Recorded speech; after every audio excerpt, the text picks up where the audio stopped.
Bom dia, igreja. Sejam muito bem-vindos ao culto da manhã da Nova Aliança. Desejo que essa manhã seja de muita... que a gente possa louvar a Deus juntos nessa manhã. E eu convido você a ficar de pé também nesse momento. Esse é o momento que a gente guarda para cantar músicas, cantar louvores e adorar a Deus. E a gente quer fazer isso como igreja. E é muito bom poder ter todos aqui para fazer isso com a gente. A gente quer cantar que a graça de Deus nos salvou, que a misericórdia de Deus nos salvou, e Ele está aqui conosco, habitando em nós. Que você possa, aí com a sua voz, do seu jeito, adorar também a Deus com a gente nessa manhã. Eu vou fazer uma breve oração e a gente começa a cantar juntos. Deus, obrigado pela graça e misericórdia, Deus, que nos rodeia, que nos dá esperança. Obrigado pelo teu sacrifício. Recebe a nossa voz, recebe essa adoração nessa manhã, Deus, e fala conosco. Em nome de Jesus, amém.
Poder para salvar, e tem poder para salvar, para sempre, autor da salvação.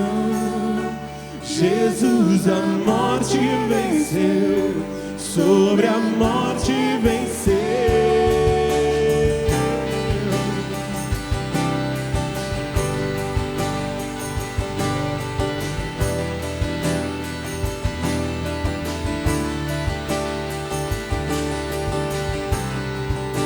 Aceitas com os meus medos, falhas e temores,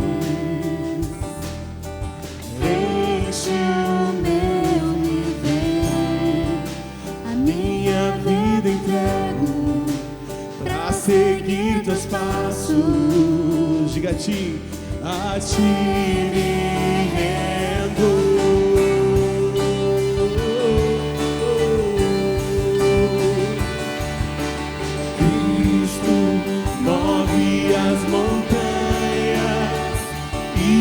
Poder para salvar, tem poder para salvar, para sempre, autor da salvação. Jesus a morte venceu, sobre a morte venceu. Cristo move as montanhas e tem poder para salvar. Tem poder para salvar, para sempre, autor da salvação. Jesus a morte venceu, sobre a morte venceu.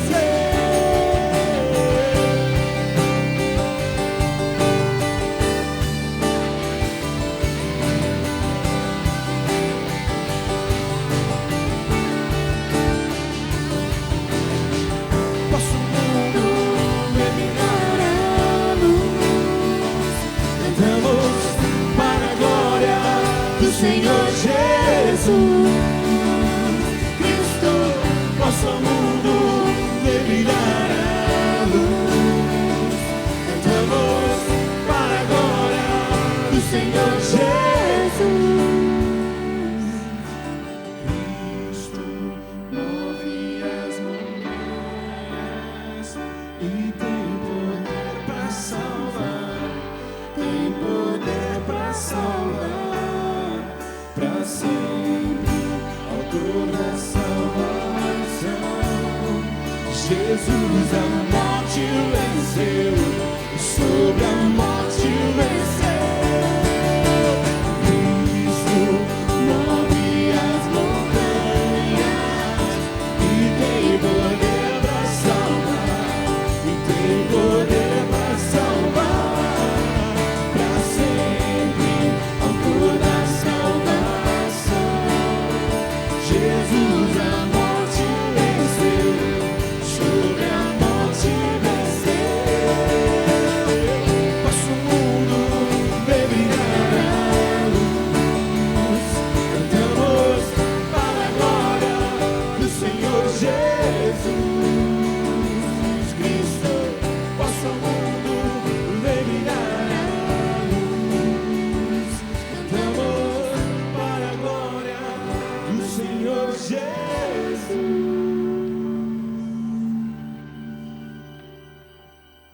Amém, igreja.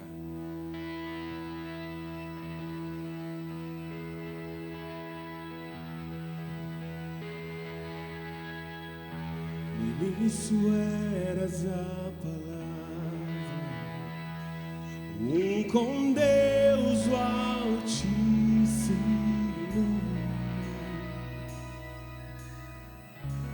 mistério de tua glória, Cristo em ti se revelou. Ó, quão lindo esse nome é, ó, quão lindo esse nome é, o nome de Jesus meu. Ó, quão lindo esse nome é, maior que tudo ele é. Ó, quão lindo esse nome é, o nome de Jesus.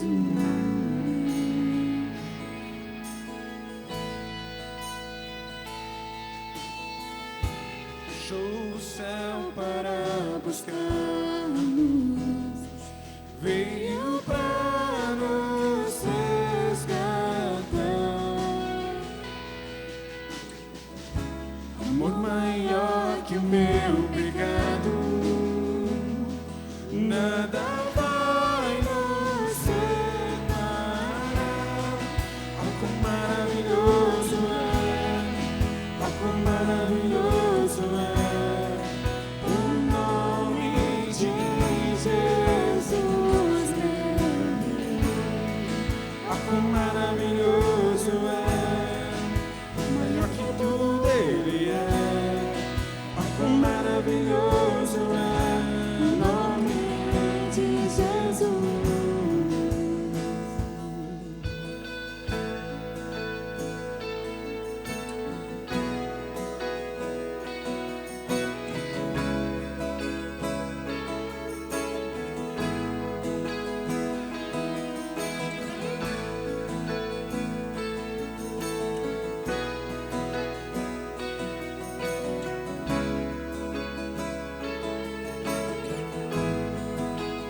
Morte venceste, o véu tu rompeste, a tumba vazia agora está.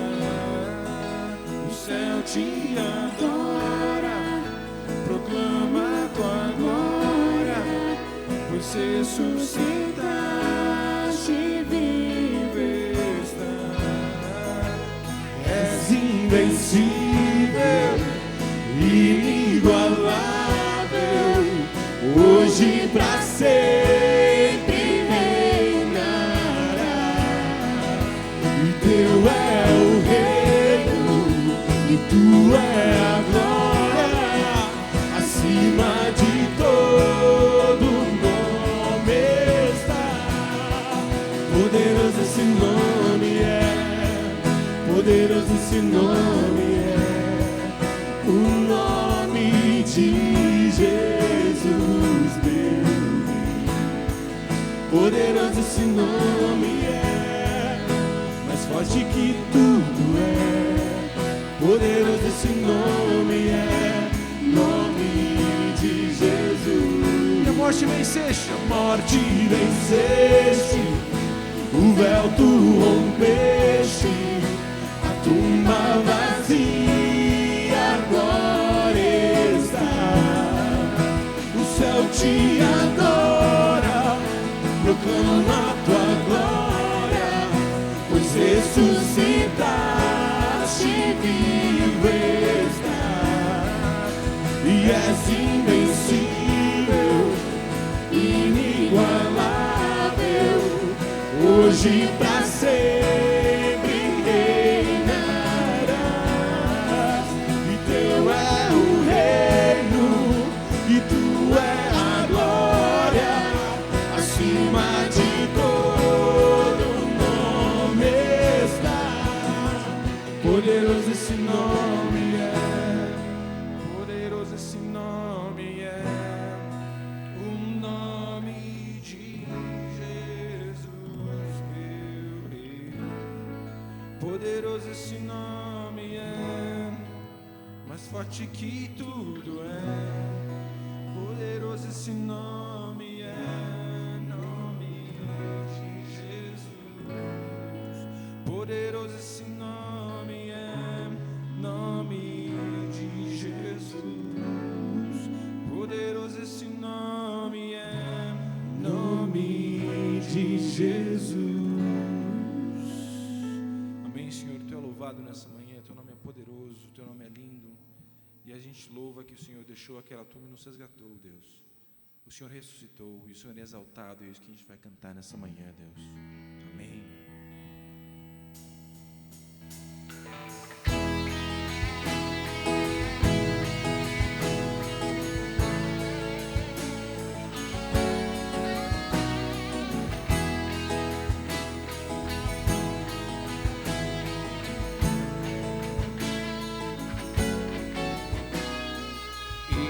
Exaltado, o Rei exaltado nos céus, eu louvarei. Ele é exaltado para sempre, exaltado o seu nome. Louvarei.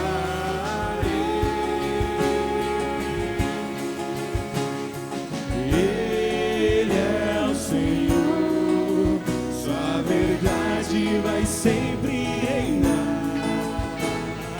Terra e céus glorificam seu santo nome. Ele é exaltado, o Rei exaltado no céu.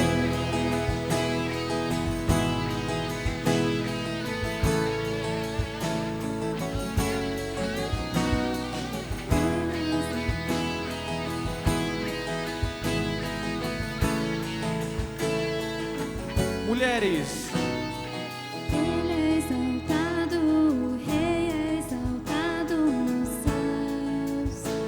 Eu louvo. homens, Ele é exaltado para sempre, exaltado o seu nome. Louva. igreja,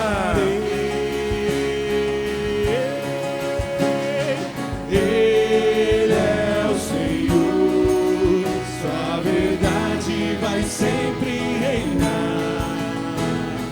Terra e céus glorificam seu santo nome. Ele é exaltado, o Rei exaltado nos céus. Aleluia. Ele é exaltado, o Rei exaltado nos céus. Aleluia. Ele é exaltado, para ser exaltado nos céus.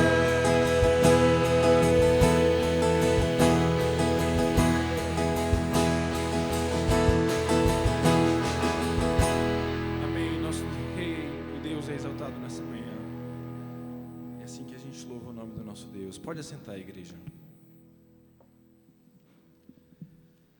Esse é o momento que a gente reserva para as nossas ofertas. E a gente entende como igreja que ofertar é um privilégio dos membros da igreja. Porém, você que nos visita não se constranja caso você queira ofertar.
Vamos a Deus em oração mais uma vez?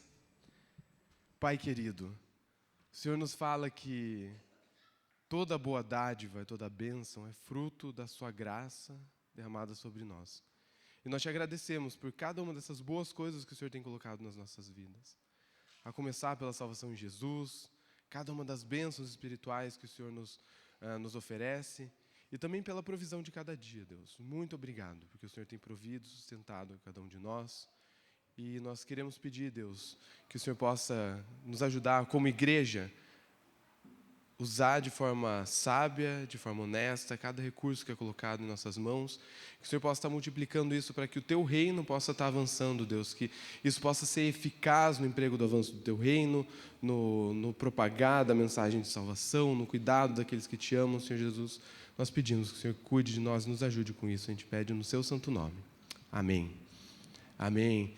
Bom dia, queridos, muito bom a gente poder estar juntos aqui, louvando mais uma vez, uma manhã muito gostosa para a gente cantar juntos aqui, muito especial.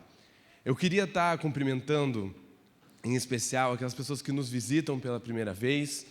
Se for o seu caso, a gente queria poder te entregar um presentinho, e para isso eu vou pedir para vocês colocar em pé por um instante, bem rapidinho. Temos alguém que nos visita aqui pela primeira vez num culto na Nova Aliança? Se temos, por favor, se coloque em pé no seu lugar. Ali, que legal, sejam muito bem-vindos. Estou apontando aqui também uma menininha que está visitando pela primeira vez. Se alguém tiver um presentinho aqui na frente.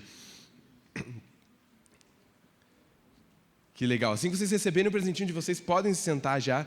Gente, a gente se alegra muito com a visita de vocês. Sejam todos muito bem-vindos. Se vocês estão a passeio e tem uma igreja, manda o nosso abraço como família de Jesus lá para a igreja de vocês. Mas tem procurado um lugar para ser a casa de vocês, por favor, sintam-se, considerem a possibilidade de estar aqui conosco. Estamos de braços abertos para vocês, tá bom? Gente, vou passar alguns avisos breves sobre o caminhar dessa semana e das semanas que se seguem, tá bom? Então, mulheres, fiquem atentas que reunião de mulheres essa semana é reunião noturna às 19h30. Se você é mulher, está convidada para estar com as mulheres aqui nessa reunião. Na quarta-feira, às 19h30, como toda semana, temos a reunião de oração junto à igreja. E você é nosso convidado para estar aqui conosco. Sempre um momento muito especial da gente orar juntos, da gente conhecer novas pessoas, estreitar laços. É muito especial a gente poder estar juntos, tá bom?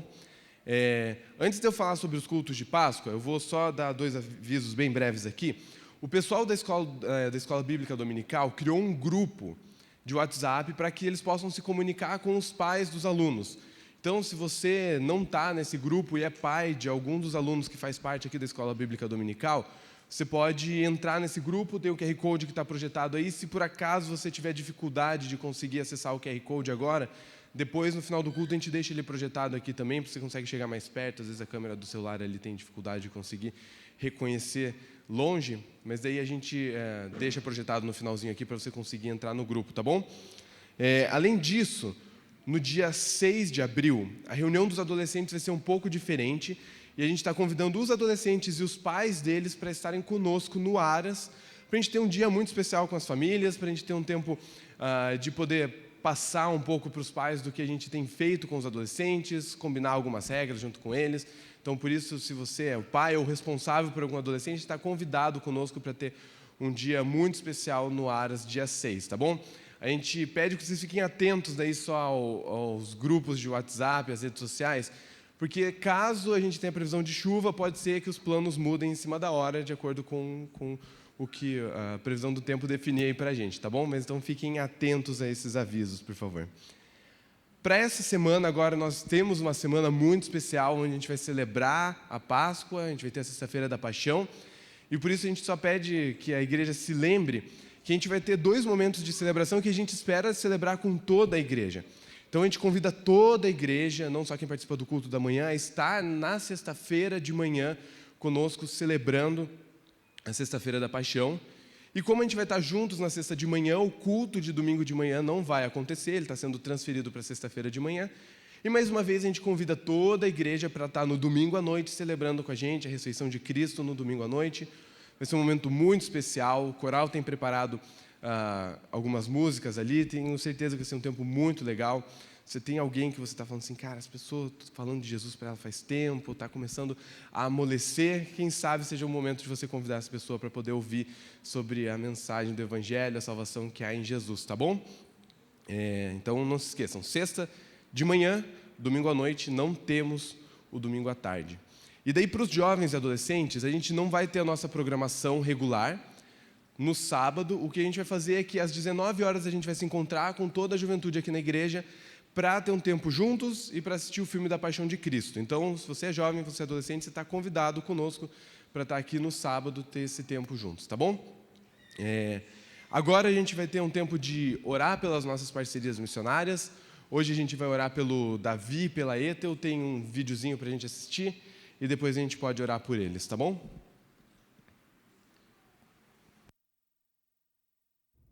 Olá, querida igreja Ina, estamos a caminho agora de um encontro para continuarmos o Tetelestai que estamos fazendo com algumas famílias. Temos vários motivos de agradecimento. Um deles é que estaremos juntos com vocês em breve aí na conferência e talvez a gente vai ficar ali na recepção para dar um abraço em todo mundo. Espero que sim, que eles nos deem esse privilégio, essa oportunidade. E aí tu vai falar então o que temos de motivos de oração, compartilhar com vocês. Isso mesmo, olá igreja, saudade de vocês, bom poder compartilhar um pouquinho. E nós temos um pedido de oração sim, bem especial. Nós precisamos de um local para nos reunirmos como igreja, né?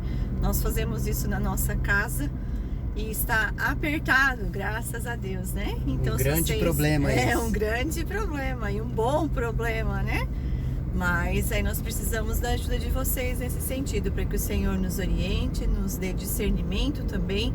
Se nós locamos uma casa com um espaço novamente, ou se procuramos uma sala comercial, né? Então que o Senhor nos ajude nesse sentido, tá bom? As crianças estão bem? Todos bem, graças a Deus. Nós também, saúde, Sim. Tudo certo.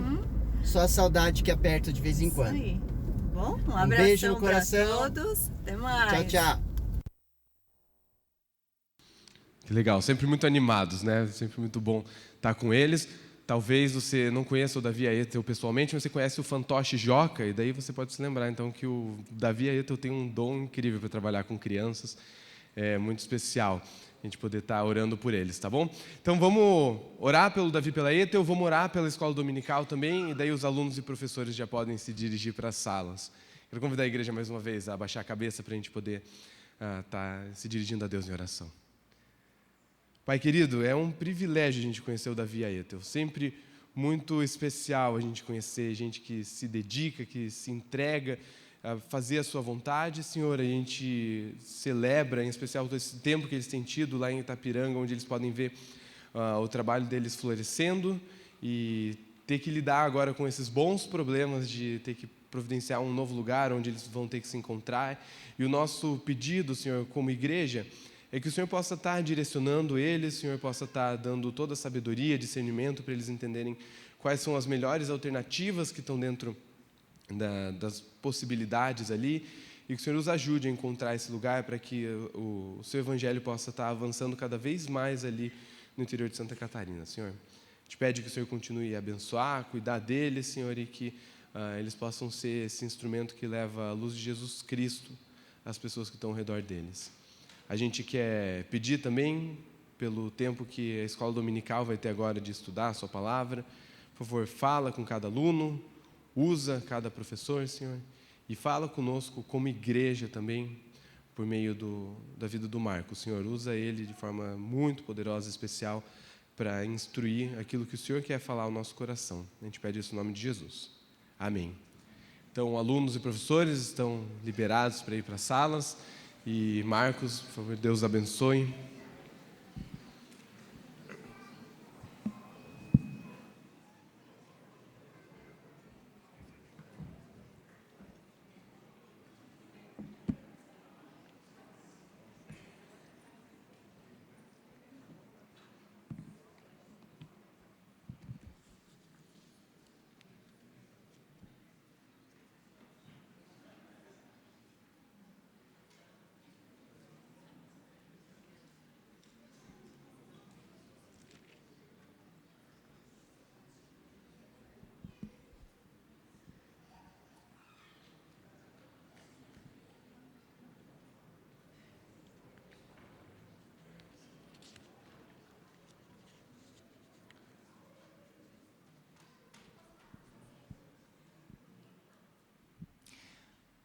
Bom dia, igreja.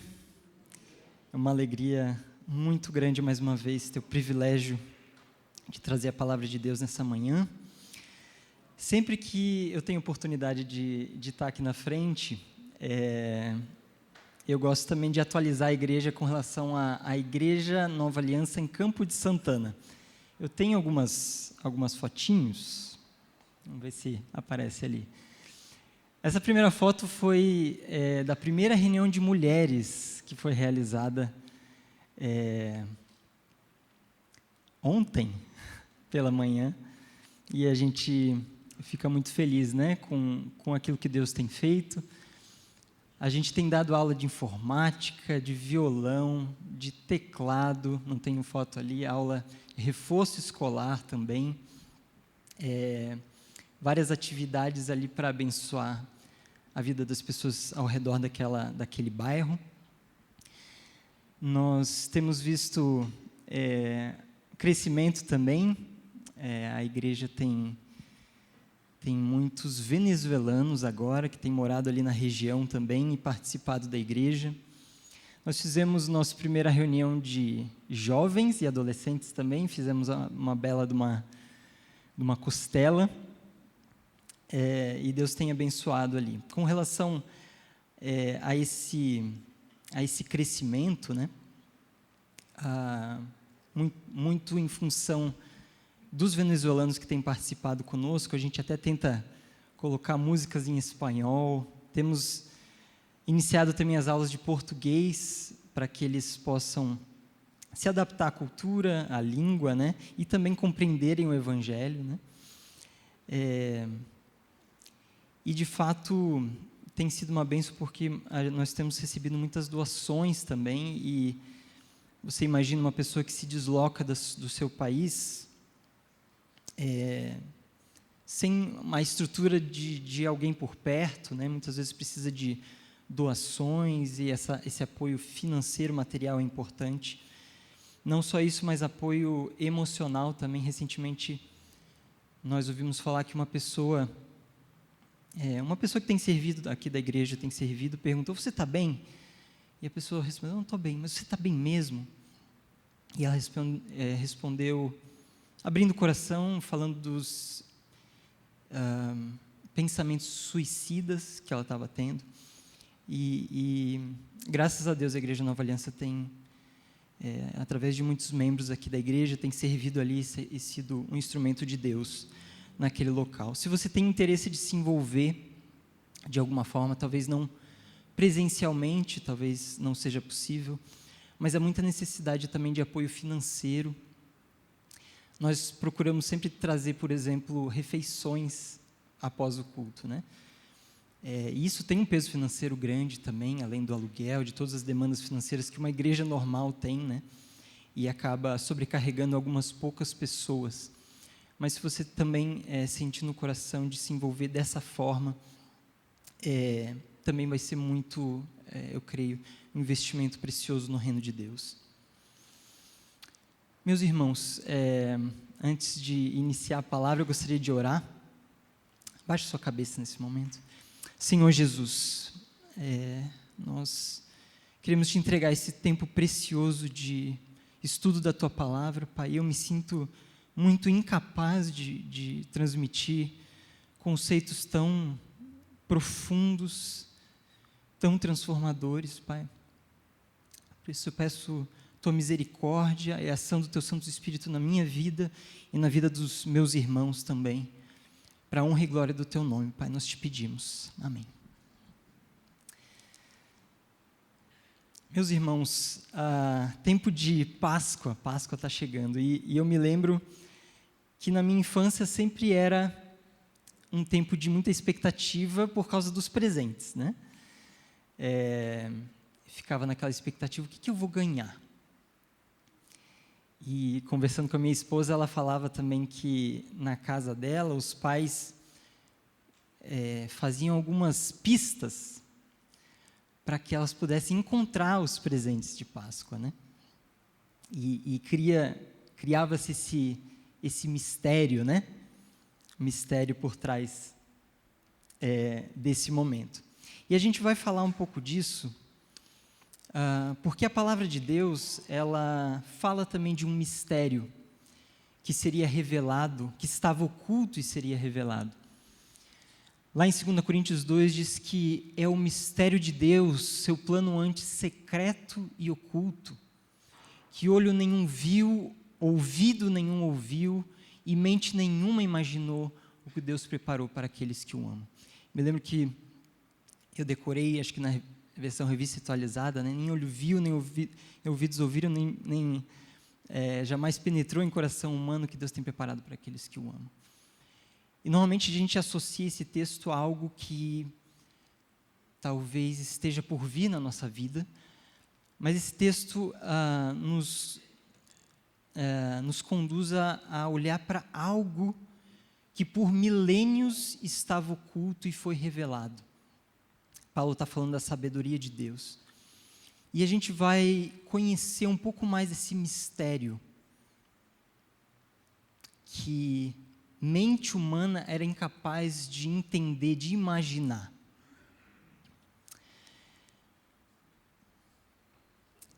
Para isso, eu vou contar 3 histórias, 3 parábolas que Jesus contou.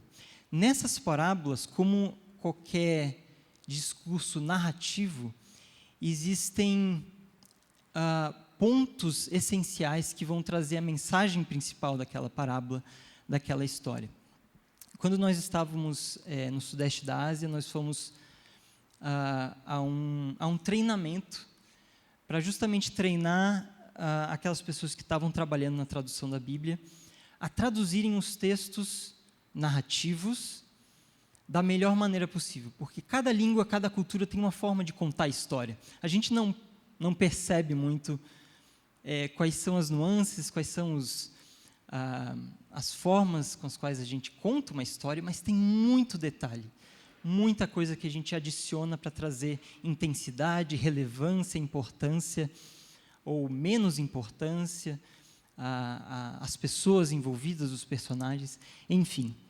Mas essas histórias, esses discursos narrativos, eles têm essa abertura, um contexto inicial, um evento inicial, um conflito que começa a crescer, e aí sim, quando chega no ponto principal, no clímax dessa história, a gente vê um problema principal e a resolução desse problema. Nessas 3 histórias, nessas 3 pistas a respeito do mistério de Deus, eu quero que você atente a esse clímax dessas histórias. Primeira pista, primeira parábola, é essa aqui. Alguém consegue, por essa imagem, imaginar que parábola que a gente vai contar? Oi? Estou ouvindo uma leitura labial. Horst, você falou alguma coisa aí, Horst? Hã? Videira, quase. Semeador também não. Essa é acho que talvez seja a mais difícil das três. Não é uma parábola tão conhecida, mas é a parábola dos trabalhadores da última hora, ou da 1/10 hora, ou os trabalhadores da vinha. E é muito interessante que nessa história existia um dono de uma propriedade, e ele resolve então contratar trabalhadores para fazer a colheita da sua produção. Então ele sai muito cedo e chama alguns trabalhadores e fala para esses trabalhadores: olha, eu vou pagar 1 moeda de prata para que vocês trabalhem na minha propriedade. E aí ele contrata esses trabalhadores, eles vêm. Às 9 da manhã, um pouco depois, ele vai novamente para a cidade e contrata mais trabalhadores. Ele fala: eu vou pagar aquilo que é justo para vocês. Ao meio-dia ele retorna, contrata mais trabalhadores. Às 3 da tarde faz a mesma coisa. E às 5 da tarde, quase no final do expediente, ele faz a mesma coisa, contrata aqueles últimos trabalhadores para trabalhar na sua vinha. Finalizado o expediente, no entardecer, ele chama um dos seus empregados e fala: olha, faça o pagamento para aqueles trabalhadores. E esse empregado, ele começa a fazer o pagamento justamente por aqueles que tinham trabalhado por último. E aí ele vai e paga 1 moeda de prata para aqueles últimos trabalhadores que tinham só trabalhado 1 hora. Quando esses primeiros trabalhadores que foram contratados lá no começo começaram a ver isso, algo aconteceu e começa o clímax dessa história, né? Mateus capítulo 20, verso 11. Ao receber o pagamento, queixaram-se ao proprietário. Aqueles trabalharam apenas 1 hora e, no entanto, o Senhor lhes pagou a mesma quantia que a nós, que trabalhamos o dia todo no calor intenso. Perceba a sensação de indignação dessas pessoas. E uma indignação, vamos ser sinceros, justa. Como pode aquele que trabalhou 1 hora receber exatamente a mesma coisa que eu trabalhei durante o dia todo no calor intenso? Mas aí ele responde, o proprietário responde a um deles: amigo, não fui injusto. Você não concordou em trabalhar o dia inteiro por 1 moeda de prata? Pegue o seu dinheiro e vá. Eu quis pagar ao último trabalhador o mesmo que paguei a você. É contra a lei eu fazer o que eu quero com o meu dinheiro? Ou você está com inveja porque foi bondoso com os outros? Assim os últimos serão primeiros e os primeiros serão últimos. É interessante como eu falei, que a queixa desses trabalhadores não era uma queixa errada, não era uma queixa infundada. Eles tinham um entendimento muito correto de justiça. Eles eram, eu vou dizer aqui, sábios na justiça. Eles eram sábios na justiça porque eles compreendem que o trabalhador é digno do seu salário e este deve ser compatível com o seu esforço e tempo despendido. É natural que a gente pense dessa forma e é correto pensar dessa forma. Mas algo que eu quero trazer aqui é que esses trabalhadores eram ignorantes em outro conceito, o conceito da graça. Esses trabalhadores eram ignorantes na graça por quê? porque esqueceram da soberania de Deus. Porque eles não entendem e não entendiam que Deus é a autoridade sobre tudo que Ele tem. E Ele pode fazer o que Ele deseja. Deus não está a serviço dos conceitos humanos meritórios. Eles não entenderam também, eles desconheciam que a justiça de Deus opera em harmonia com sua graça e misericórdia, independente do mérito. Perceba que eles associaram a bondade daquele proprietário de Deus ao seu mérito, aquilo que eles entendiam que mereciam receber como fruto do seu trabalho. Foi pago exatamente aquilo que foi acordado para eles, mas eles entendiam, ao perceber que os outros ganharam, receberam a bondade de Deus, receberam a bondade daquele proprietário, eles sentiram inveja. Eles tiveram inveja e ressentimento em vez de gratidão, impedindo-os de alegrarem-se com os outros. Interessante que esse conceito e essa lógica meritória, que naturalmente brota dentro do nosso coração, nos impede de nos alegrarmos quando alguém recebe algo de Deus. Interessante, voltando ali ao contexto da igreja em Campo de Santana, é uma igreja que tem recebido muitas doações, e muitas pessoas têm sido abençoadas com essas doações. Mas começou a aparecer alguns conflitos, alguns problemas relacionados a isso, porque aquele que não recebeu aquilo que gostaria de receber, começa a raciocinar, mas será que essa pessoa precisava mesmo? Eu precisava muito mais do que ela. E esse conceito de mérito impede aquele que não recebeu de se alegrar com a bênção que o outro recebeu. Por acaso isso brota dentro do seu coração também de alguma forma? Quem sabe quando vê num ambiente de trabalho aquele outro prosperando, ou quem sabe quando você vê que alguém recebeu uma bênção material, uma bênção profissional, o que brota dentro do seu coração? Será que não é um sentimento de justiça? Não, mas espera aí. Mas eu fiz isso, isso, isso e isso. Será que eu não mereço mais do que aquele que recebeu aquilo que eu gostaria de receber? Porque é natural da nossa mente pensar de maneira meritória. E o pensamento com relação à graça não passa pela nossa cabeça.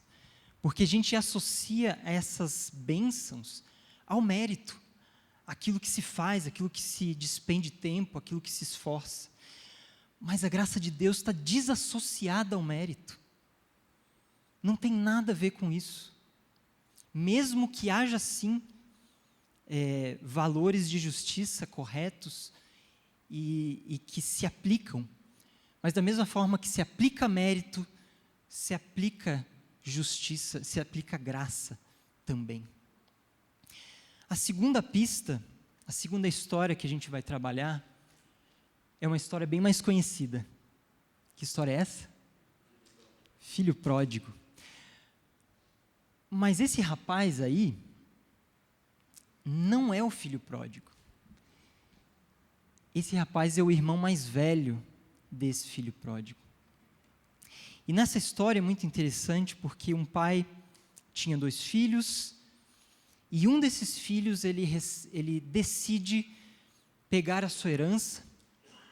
Então o pai divide a herança, dá para o filho, e esse filho ele vai gastar toda a sua herança de uma maneira totalmente desregrada, gastando dinheiro com prostitutas, todo tipo de degradação possível. Toda essa herança acaba, ele não tem mais nada, e aí vem um período de fome naquela região.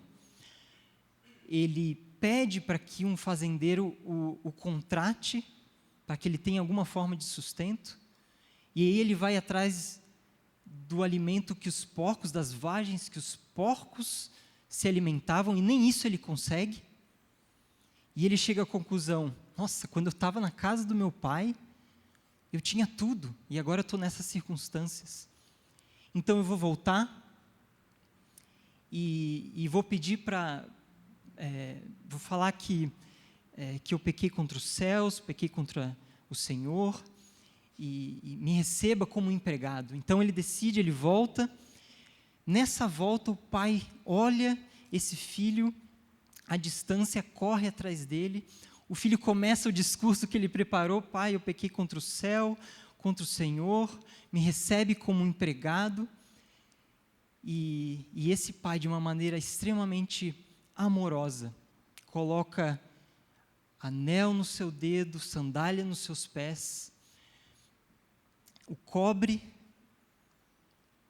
e decide matar um novilho em festa, em comemoração ao retorno daquele filho, porque o filho estava morto e reviveu, estava perdido e foi achado. Só que nesse festejar, nessa celebração, aquele filho mais velho começa a ouvir alguns barulhos. E ele pergunta para o servo dele: o que está acontecendo lá? Ah, foi o seu irmão. O seu irmão que estava perdido, ele voltou.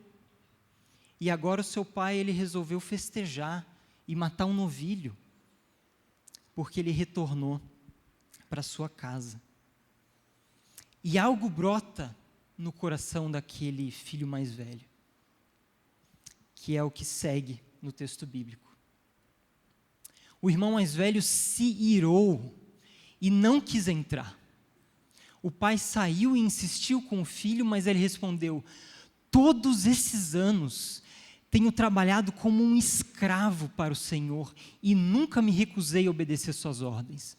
E o Senhor nunca me deu nem mesmo um cabrito para eu festejar com os meus amigos. Mas quando esse seu filho volta, depois de desperdiçar o seu dinheiro com prostitutas, o Senhor comemora matando um novilho. Perceba o sentimento de justiça que brota no coração desse filho. E mais uma vez eu pergunto: ele está errado? O cara gasta tudo que tem, com todo tipo de degradação, e aí ele volta e tem anel no dedo, sandália nos pés, roupa nova, um novilho, uma carninha gostosa para ele. Será que ele não deveria sofrer as consequências daquilo que ele fez? E isso brotou no coração daquele filho mais velho. Porque de fato ele era sábio na justiça. Mas o pai lhe respondeu: meu filho, você está sempre comigo e tudo que eu tenho é seu. Mas tínhamos que comemorar esse dia feliz, pois o seu irmão estava morto e voltou à vida. Estava perdido e foi achado. Ele é sábio na justiça, porque ele compreende que uma vida que semeia desperdício e imoralidade colherá desses frutos. E de fato, ele mesmo colheu. Ele perdeu tudo, ele se viu numa circunstância totalmente degradante, ao ponto de ele reconhecer que lá na casa do pai ele tinha tudo. Mas ao mesmo tempo que ele entendia que esse filho mais velho, que não era justo a situação ali de receber, depois de receber tudo de volta, de receber festa, ele desconhecia a graça, ele era ignorante na graça. Ele entendia erroneamente que a graça deve ser merecida. Ele não compreende o conceito de graça. Ele acha que a bondade do Pai deve estar necessariamente associada à sua conduta, ao seu mérito, às coisas que ele fez e deixou de fazer. ele esquece que há espaço para perdão, ele esquece que para Deus há espaço para reconciliação, há espaço para arrependimento, há espaço de perdão verdadeiro. Ele não compreende o amor incondicional do pai pelo seu filho. Ele não sabe, talvez por ser filho e não ser pai, que um filho, por mais longe que esteja, o desejo do pai é que ele volte e que o pai vai fazer tudo que estiver ao seu alcance para resgatar esse filho. E esse é o caráter de Deus também. E o pior, ele se vê como justo, não reconhecendo a própria pecaminosidade. Ele, mesmo estando na casa do pai, ele achava que estar ali demonstrava que ele era um homem justo, que era um homem sem pecado e que merecia a graça de Deus, que merecia o favor de Deus. Portanto, ele é sábio na justiça, mas ignorante na graça. Qual que é a sua reação quando alguém erra? Você fala, tá vendo? Eu não te disse?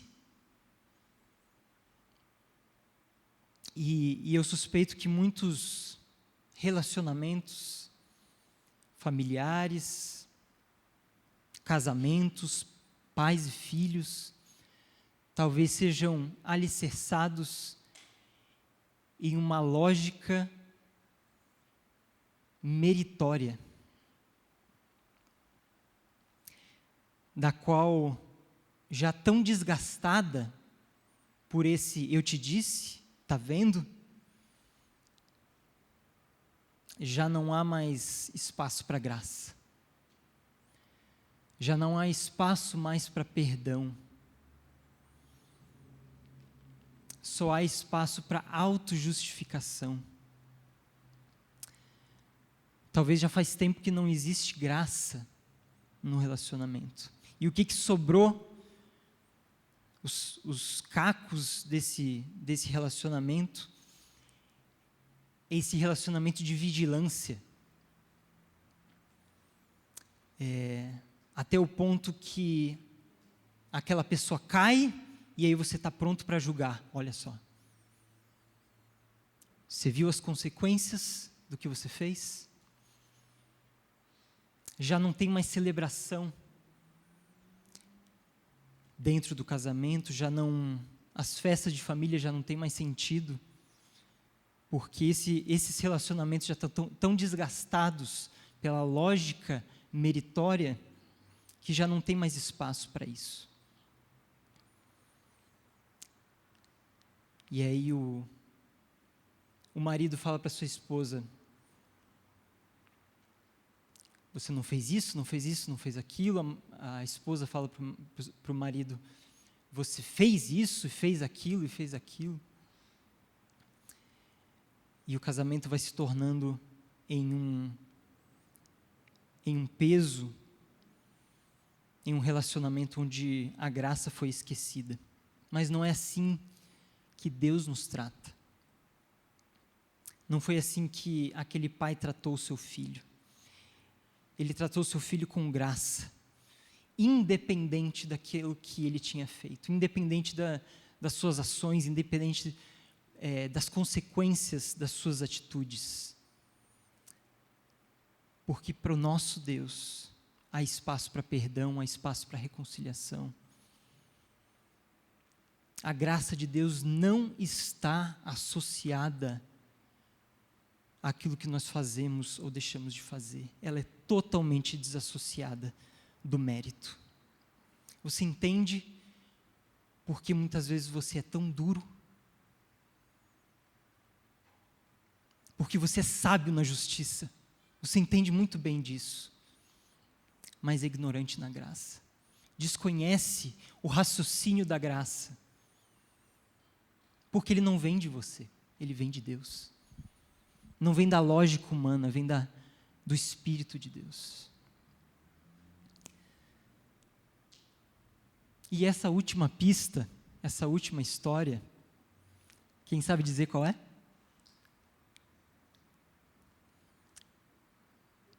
Essa parte, essa ilustração, ela está no clímax dessa parábola. Alguém lembra?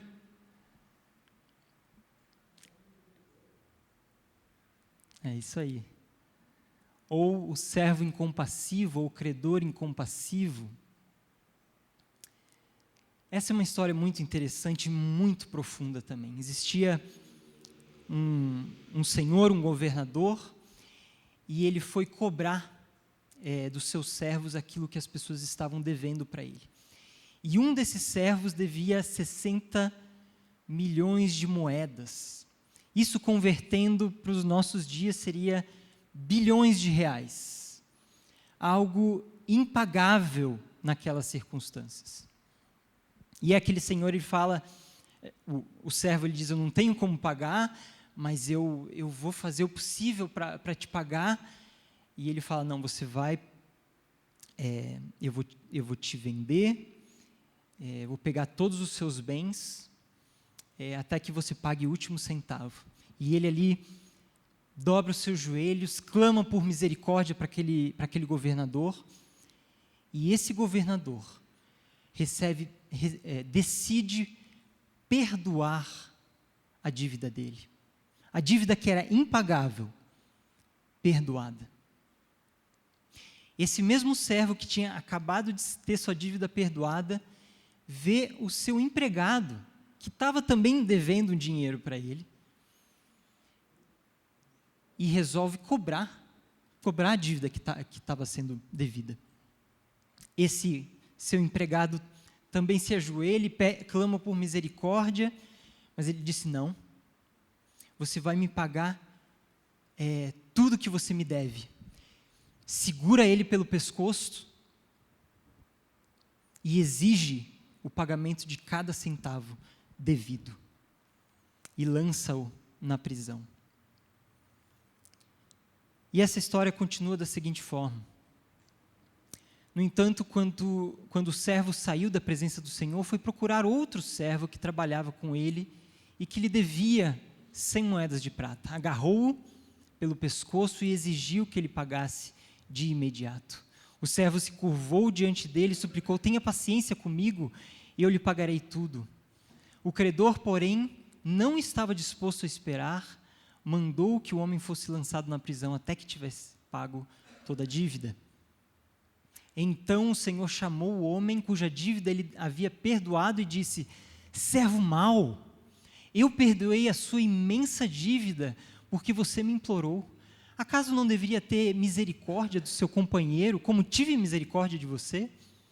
E irado, o Senhor mandou o homem à prisão para ser torturado até que lhe pagasse toda a dívida.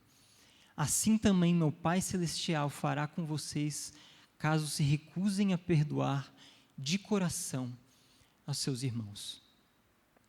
Essa é uma história extremamente profunda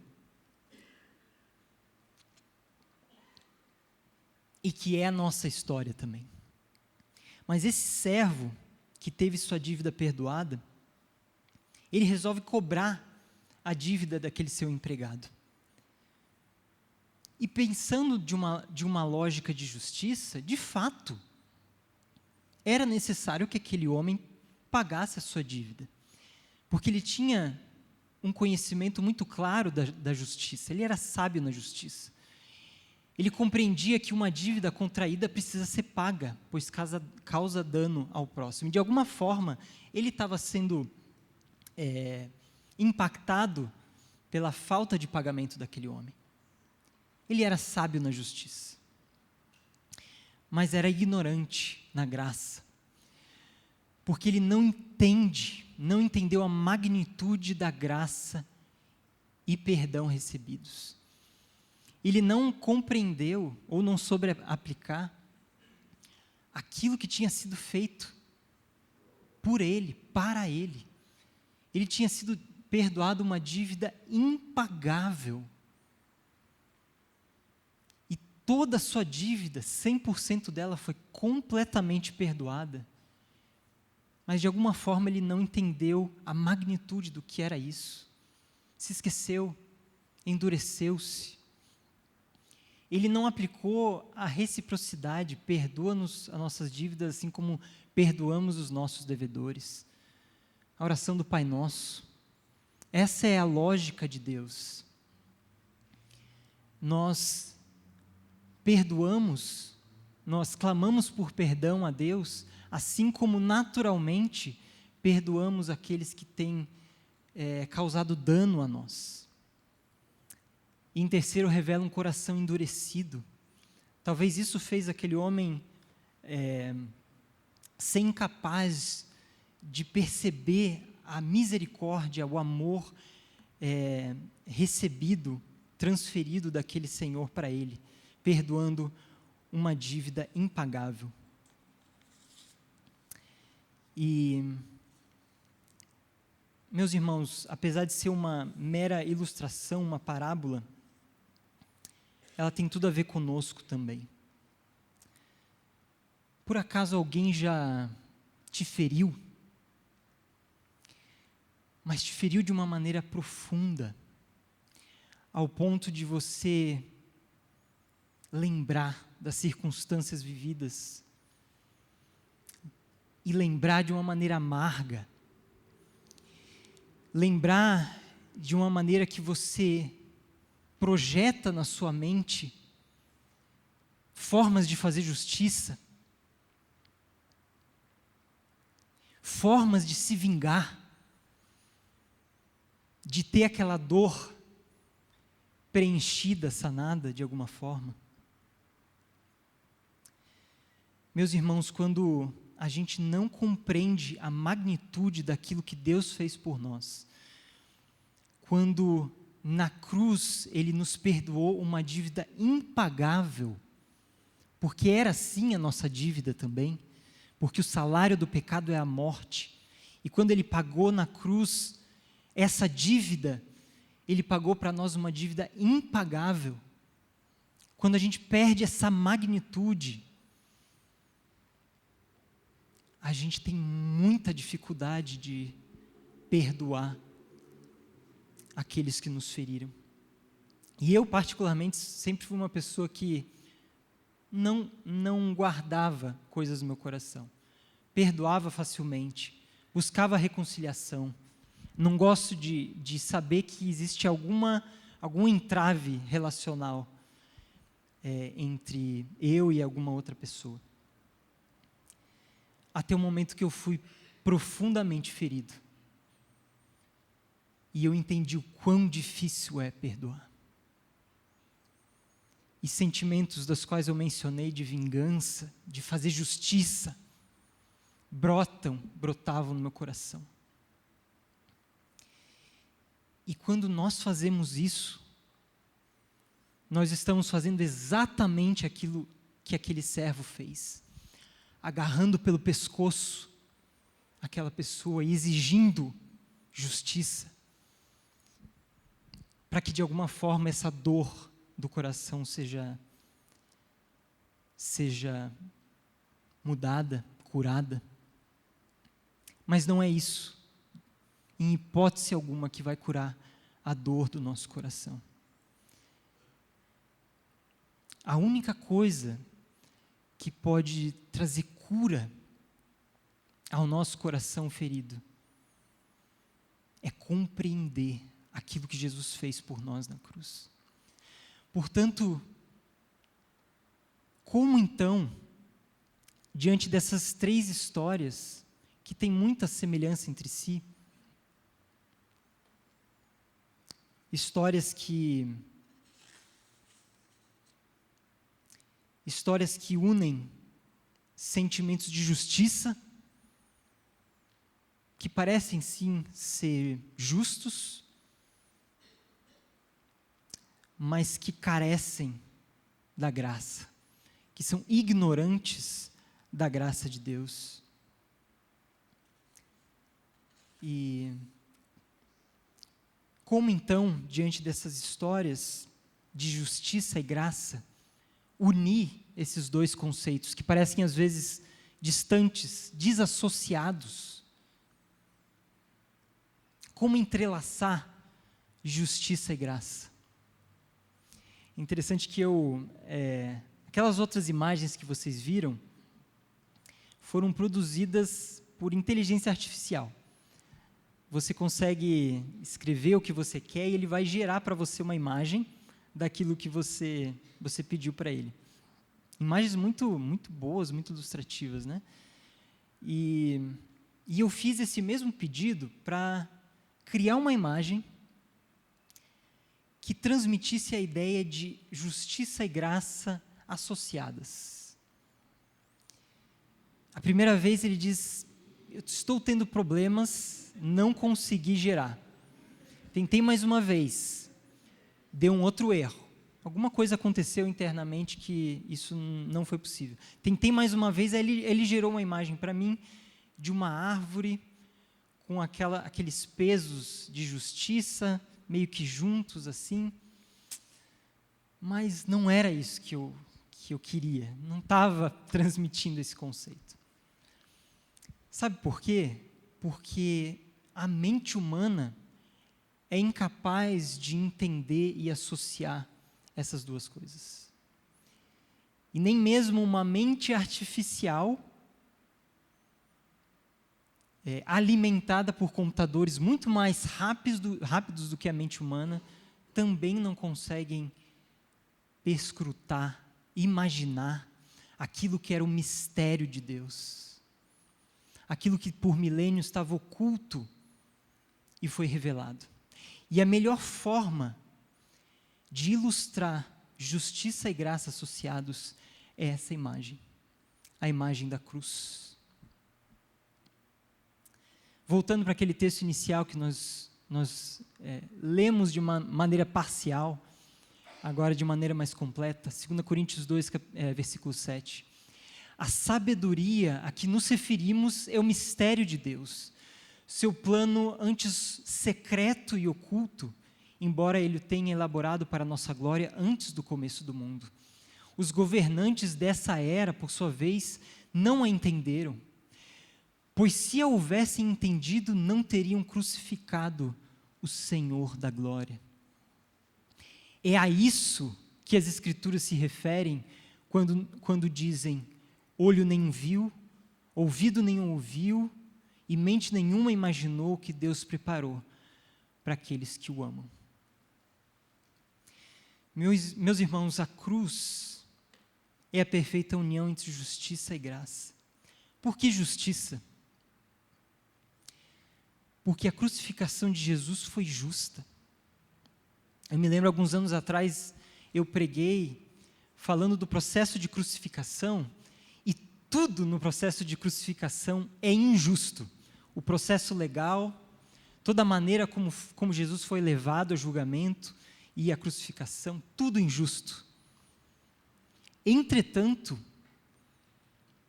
a crucificação, a morte de Jesus foi justa, no seguinte sentido: Jesus,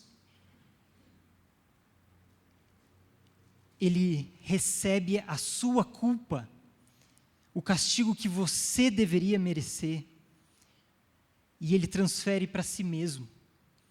E transferindo para si mesmo, ele precisa ser castigado, porque a justiça é assim, a justiça não é impune. Portanto, Jesus, ele tomou o seu pecado, a sua culpa, totalmente para si. E cada sangue, cada gota de sangue derramado por Jesus, cada espinho encravado na sua cabeça, cada chicote colocado no seu corpo, foi justo. Foi justo. O justo pelos injustos. E ao mesmo tempo graça, porque imerecidamente nós recebemos perdão dos pecados. Sem qualquer associação àquilo que nós fizemos ou vamos fazer. Sem qualquer associação a qualquer lógica de mérito que a gente pode produzir. Ele nos deu de graça, salvação, vida em abundância. Embora estivéssemos mortos por causa dos nossos pecados, Ele nos deu vida juntamente com Cristo, e pela graça vocês são salvos. Vocês são salvos pela graça, por meio da fé. Isso não vem de vocês, é uma dádiva de Deus, não uma recompensa pela prática de boas obras, para que ninguém venha a se orgulhar. Meu irmão, nem mesmo a sua fé vem de você. Você entende o que é fé? Fé é retirar toda a confiança que você tem em si mesmo e colocar em Jesus. Fé é retirar todo o sentimento de justiça própria e mérito e colocar toda a justiça e todo o mérito em Jesus. Portanto, já não há mais nada que eu possa me gloriar. Nem mesmo a fé vem de nós.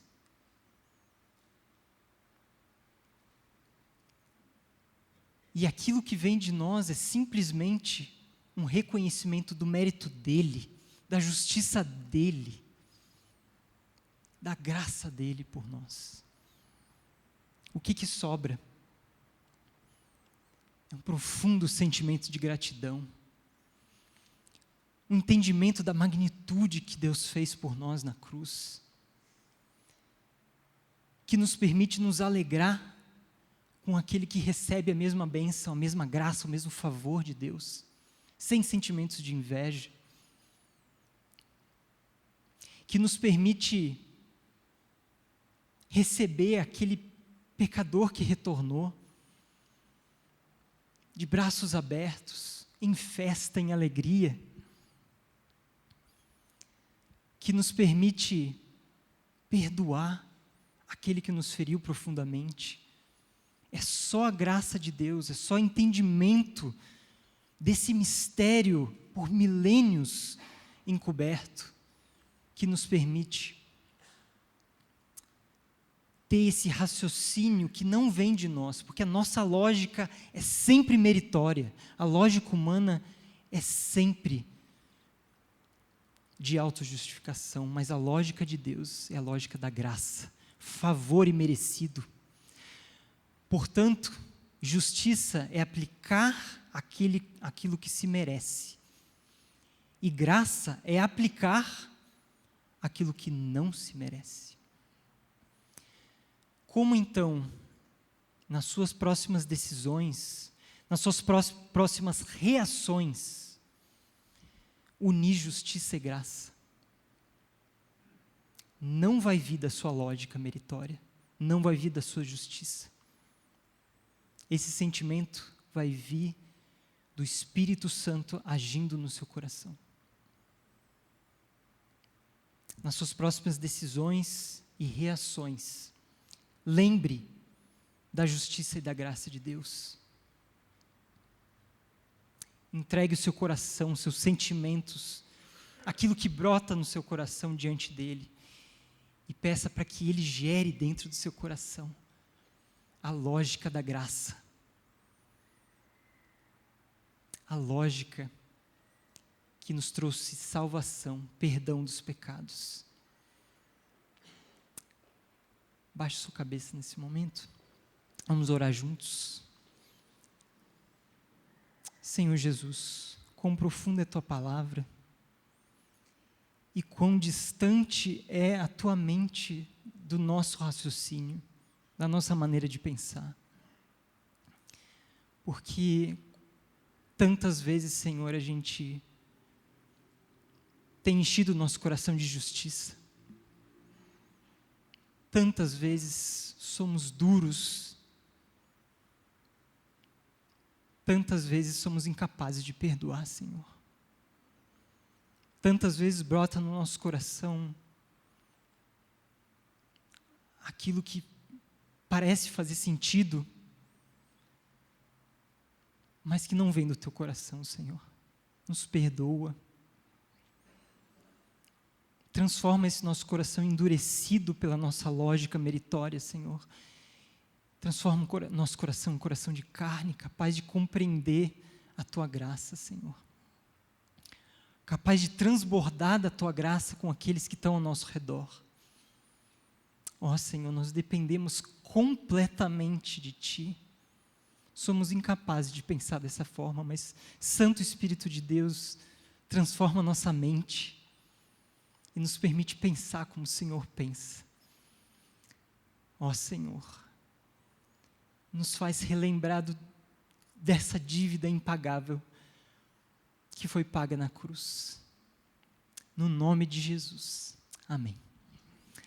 Amém, meus irmãos. Tenham um ótimo dia, um ótimo restante de semana, alicerçados no raciocínio da graça de Deus.